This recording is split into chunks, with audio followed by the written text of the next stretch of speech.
নমস্কার বন্ধুরা, আমি ঋতু চলে এসেছি সকাল সকাল। আজ সকাল সকাল ঘুম থেকে উঠেই ভাতটা বসিয়ে দিয়েছি, আর এদিকে ডিমের তরকারি করব বলে ডিম আর আলু আর ফুলকপি একসঙ্গে সিদ্ধ করতে দিয়েছি। রোজ রোজ একরকম ডিমের তরকারি ভালো লাগে না, তাই আজ ভাবলাম একটু অন্য স্বাদের ডিমের তরকারি করব।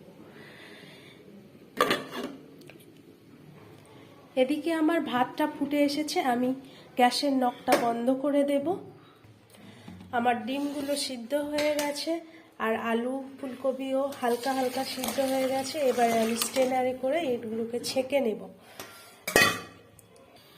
এদিকে কড়াই বসিয়ে নিয়েছি, কড়াইটা গরম হোক ততক্ষণে আপনাদেরকে একটা কথা বলি। আমি সব স্টিলের জিনিসই ব্যবহার করি, বেশিরভাগ স্টিলের জিনিসই ব্যবহার করতে চেষ্টা করি, কারণ স্টিলের জিনিস ক্ষতিকর কিছু নয়। গরমে সবজিগুলো যদি আমরা স্টিলের স্ট্রেনারে না রেখে প্লাস্টিকের স্ট্রেনার ব্যবহার করতাম তাহলে সেটা ক্ষতিকর হতো। তাই আমি প্লাস্টিক তো যেহেতু ক্ষতিকর আপনারা বুঝতেই পারছেন, তাই আমি স্টিলের স্ট্রেনার ব্যবহার করি। আপনারাও স্টিলের স্ট্রেনার ব্যবহার করার চেষ্টা করবেন।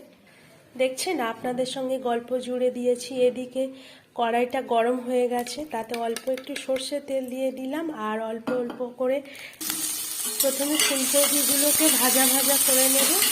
একটু ব্রাউন কালার হলে এগুলোকে নামিয়ে রেখে আবার আলুগুলোকে ভেজে নেব।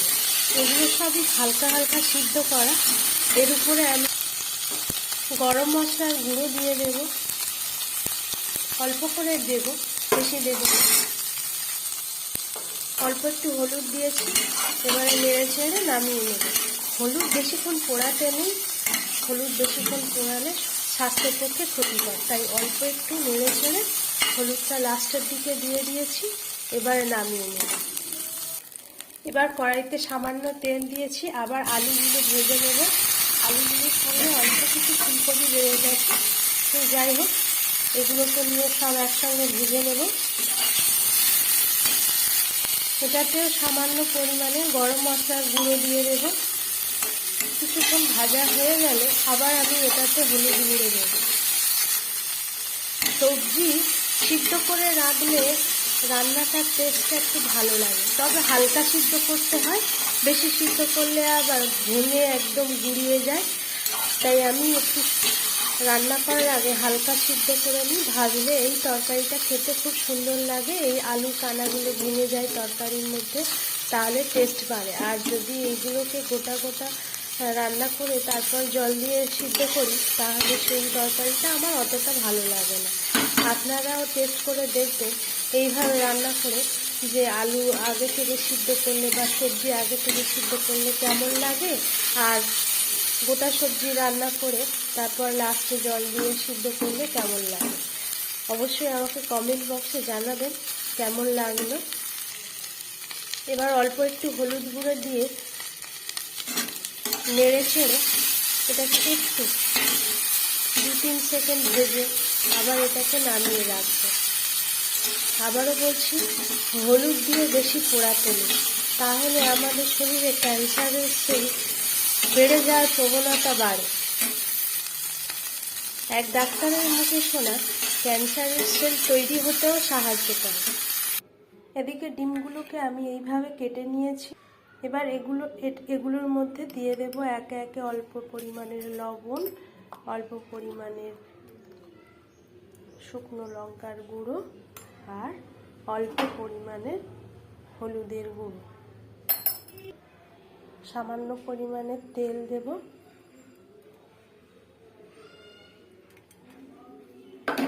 দিয়ে এগুলোকে ড্যাব ড্যাব ড্যাব ড্যাব করে মিশিয়ে দেব, নাহলে এগুলো ভেঙে যেতে পারে। এবার এগুলো কড়াইয়ের মধ্যে ছেড়ে দেব, দিয়ে অল্প করে ভেজে নেব।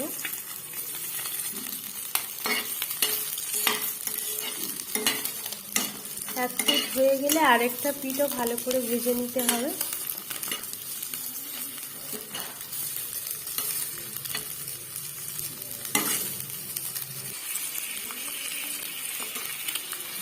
ডিমগুলো ভাজা হয়ে গেছে, এবার আমি কড়াই থেকে এগুলোকে এক এক করে নামিয়ে নেব।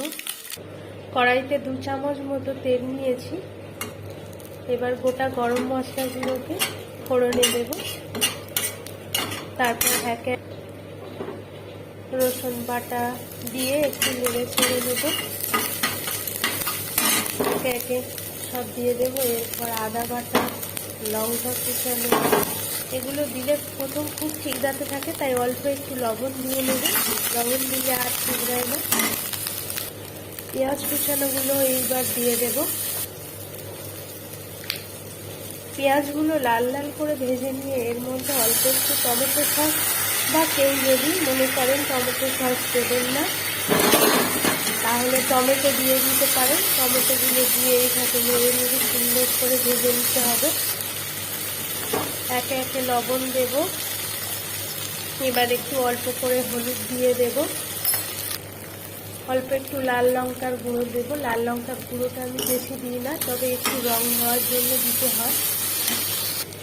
এই সময় আঁচটা মিডিয়াম আঁচে রাখতে হবে। মশলা ভাজার সময় ফ্লেম ধরে দিলে মশলাগুলো পুড়ে যায়, তাই ফ্লেমটাকে একটুখানি ধিমে আঁচে দিয়ে রাখতে হবে। 1 চা চামচ পরিমাণে জিরে আর ধনের গুঁড়ো দিয়ে দিলাম। আমি একসঙ্গেই বেটে রেখে দিই এগুলোকে, কখনো কখনো গুঁড়ো করেও রেখে দিই। দেখুন মশলাটা একটু শুকিয়ে শুকিয়ে গেছে। মশলাটা যদি এইভাবে শুকিয়ে যায়, আমরা তেলের বদলে অল্প একটু জল ছড়া দিতে পারি।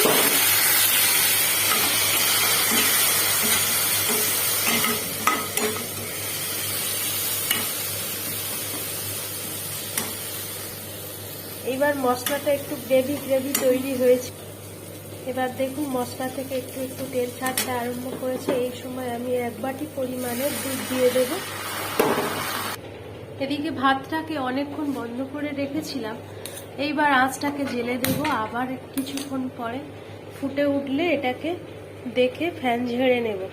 মশলাটাকে ভালোভাবে কষিয়ে নিয়ে এতে সেই আলু আর ডিম সিদ্ধ করা জলটাই অল্প করে দিয়ে দেব, যাতে জল এমনভাবে দেব বেশি না হয়, তরকারিতে এটাই থেকে যায়।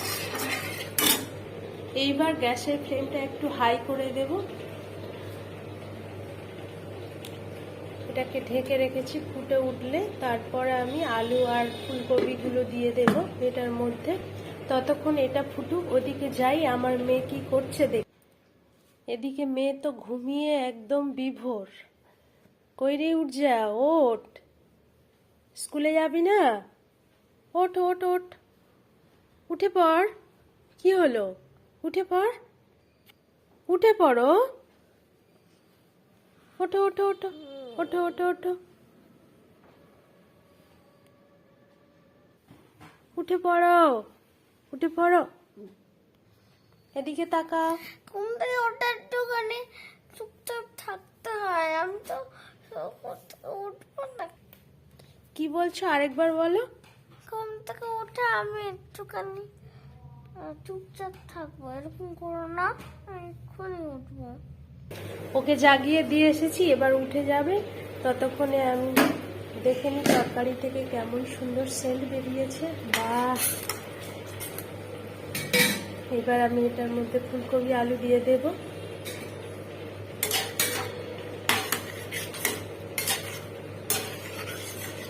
এটা এইরকম গ্রেভি গ্রেভি রাখবো, বেশি ঝোল তৈরি করব না। মনে হচ্ছে অল্প একটু জল দিতে হবে, আবার অল্প করে জল অ্যাড করে নিলাম। ওই আলু আর ফুলকপি সিদ্ধ করা জলটাই দিয়েছি, ওগুলোকে ভালো করে ধুয়েই সিদ্ধ করেছিলাম, যাতে ওই জলটা আমি এখানে দিতে পারি। আপনারা অনেকেই ডিম সিদ্ধের জলটা ফেলে দেন, তবে আমি বলবো ডিমটাকে ধুয়ে ভালোভাবে ফুটিয়ে সেই জলটা যদি তরকারিতে দেওয়া যায়, সেই তরকারির মান, গুণমান অনেকটা বেড়ে যায়। ডিমের খোসাতে থাকে প্রচুর পরিমাণের ক্যালসিয়াম। এই ডিমের যে ফোটা জলটা, এটাকে ফেলে দিলে আমরা ক্যালসিয়ামটাকে নষ্ট করব। তাই আমার মনে হয় ডিমের এই খোসার জলটা, ডিম সিদ্ধের যে জলটা, ওটাকে ফেলে না দিয়ে তরকারির সঙ্গে দিয়ে দেওয়া উচিত। এবার এটাকে একটু ঢেকে রাখবো, কিছুক্ষণ ঢেকে রাখার পর আস্তে করে উপর থেকে ডিমগুলোকে সাজিয়ে দেবো। মনে হচ্ছে ফুটে গেছে, দেখি কেমন হয়েছে। হ্যাঁ, এই তো ফুটে গেছে। এবার আস্তে করে আমি নেড়ে নিলাম। আস্তে আস্তে একে একে ডিমগুলোকে সাজিয়ে দেব। এইভাবে তরকারিটা করুন একবার, আপনাদের কাছে দয়া করে অনুরোধ করলাম আপনারা দয়া করে করুন। তো এইভাবে তরকারি করলে যদি ভালো না লাগে তাহলে আপনারা এসে আমাকে জুতোর বাড়ি মেরে যাবেন। এত সুন্দর টেস্টি একটা তরকারি আপনারা একবার অবশ্যই করবেন। আর যদি করার পর ভালো লাগে তাহলে আমাকে একবার একটা লাইক দেবেন এবং কমেন্ট করবেন, ভালো লাগলে শেয়ারও করবেন। আজকে আমার রান্না হয়ে গেছে। রান্নার পর এবার আমি মেয়েকে ডাকতে যাব, মেয়েকে স্নান করিয়ে খাইয়ে, এদিকে ভাতটা হয়ে গেছে, মেয়েকে এবার স্কুলে পাঠাতে হবে। দেখে একটু টেস্ট করে লবণ টবণ কেমন হলো।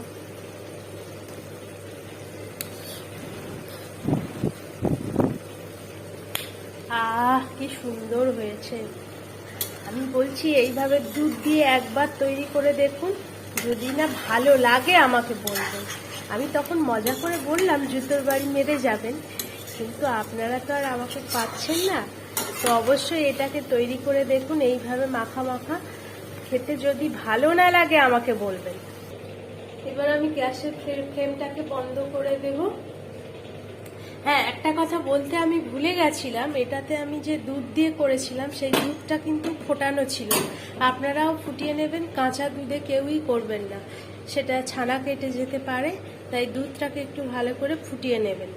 আমার মেয়ে কতটা লেজি দেখুন, এখনোই ঘুমিয়ে পড়ে রয়েছে। ওঠো ওঠো ওঠো ওঠো ওঠো ওঠো ওঠো ওঠো ওঠো ওঠো ওঠো ওঠো ওঠো ওঠো ওঠো ওঠো ওঠো, কই উঠে পড়ো।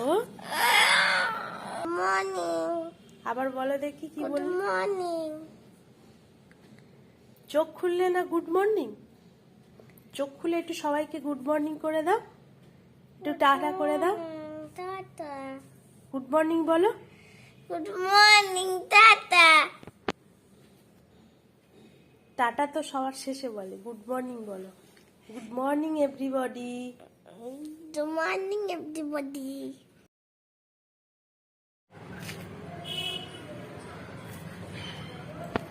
এখন উজ্জা স্কুলে যাচ্ছে, স্কুলের জন্য রেডি হয়ে গেছে। উজ্জা স্কুল আর আমার বাড়ি খুব কাছে।